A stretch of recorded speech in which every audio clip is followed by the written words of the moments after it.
as you know, August 1st, the birth control mandate kicked in, which is going to be penalizing businesses if they do not subsidize their female employees' abortion-inducing drugs, sterilization, birth control, so on and so forth. We already had one business owner call in about that. And to discuss this, as well as the upcoming tax holiday that's taking place this weekend, Missouri's Lieutenant Governor Peter Kinder, who, in addition to getting that tax holiday through that we're going to be enjoying this weekend, he also filed the first suit against Obamacare. Lieutenant Governor, good afternoon to you. Thank you for having me back on, Dana. This, first and foremost, I wanted to ask you about the birth control mandate that kicked into effect on August 1st. And shockingly, I didn't see a lot about it in the media. We've been talking about it here, but it's like people have kind of forgotten that it's still there. And it's that these portions of Obamacare are actually kicking in now. And these business owners, while the religious institutions and churches are exempted, as you know, Lieutenant Governor, regular business, owners, they're not. And so they're going to be socked with these penalties. What is there for them to do at this point? How would they even be able to fight back against this? Well, you're right, Dana. This kicked in Wednesday morning, the 1st of August, this awful mandate from Health and Human Services pursuant to Obamacare. You and I and every citizen in America were a lot freer on Sunday, Monday, and Tuesday than we are since Wednesday morning when this kicked in. Yes. How do we fight it? We support the lawsuits brought by various instrumentalities, archdiocese of the Catholic Church.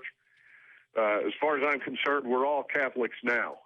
I happen to be of the Methodist persuasion, but we've got to stand with our Catholic brethren because all of our religious liberty is on the line here. Now, the good news is that the first skirmish in the first one of these 14 or more lawsuits, there may be a couple dozen of them. The first judge to rule on it ruled in favor of the church and against the government and put a stay on it, at least within his district.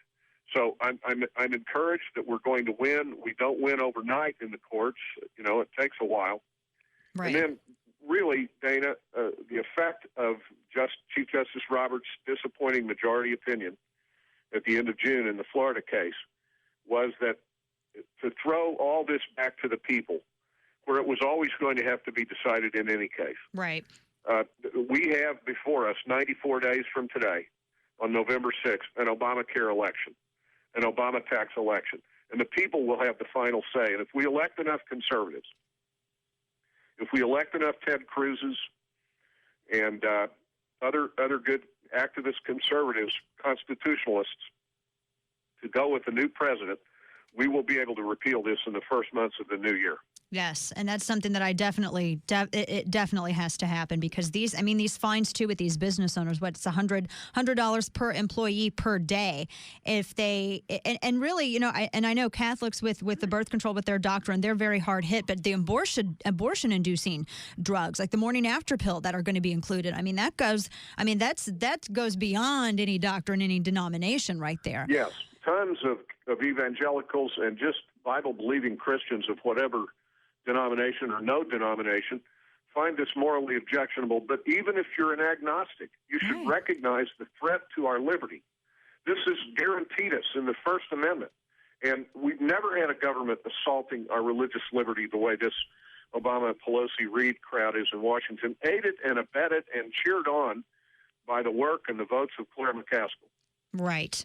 Yes, and that's something that I haven't seen that pop up in her campaign ads too, which I find fascinating. I want to move it on to, different states have different tax holidays, and this really helps, of course, the back to school and all of that. I enjoy these weekends as well. Now, Missouri is getting ready to celebrate their annual sales tax holiday, going on from Friday to Sunday. And because I was initially unaware that you were behind this bill that passed, in Dana, I 03? started about 10 years ago pushing to pass this bill when I was Senate President Pro Tem. And I think on the second year that I pushed for it, we had a lot of bipartisan support, by the way. But in the second year I pushed it, it was 2003, and I passed it and put it on Governor Holden's desk, and he signed it into law. And our first holiday was in 2004, and we celebrated annually since then. By the way, as I originally introduced the bill and envisioned it, I wanted it to be 2 weekends, the first 2 weekends in August. The local governments, the counties, municipalities objected, and we got it pared down to 1 weekend in order to pass. Mm-hmm. But, you know, Dana, 70% of our population is like you are in St. Louis. Mm-hmm. I come from southeast Missouri on the river. We're on the border. So this sales tax holiday that began this morning and runs through Sunday evening, we can attract shoppers from neighboring states, Illinois, Kentucky, Tennessee, Arkansas, Oklahoma, Kansas. They can come over to Missouri and shop, and they do in big numbers. That's a nice revenue injection. And we have 3 categories of items. It's timed and aimed at back-to-school family purchases for growing boys like yours. And we have school supplies, items of clothing up to $100, and computers up to $2,000. Right. And although that clothing purchase is the limit is $100, there's no limit to the number of trips you can make to the store or to different stores and get that benefit. Right. And that's so it's so helpful for those of us who are going out doing the back to school shopping, but as well as for Missouri's economy too. I mean, do we know offhand like how much extra does that bring in, do you think? I can't quantify it, and it would take a scholarly study by Department of Economics, and I'd like to see the University of Missouri somewhere, or St. Louis U or Washington U, do a study and quantify that.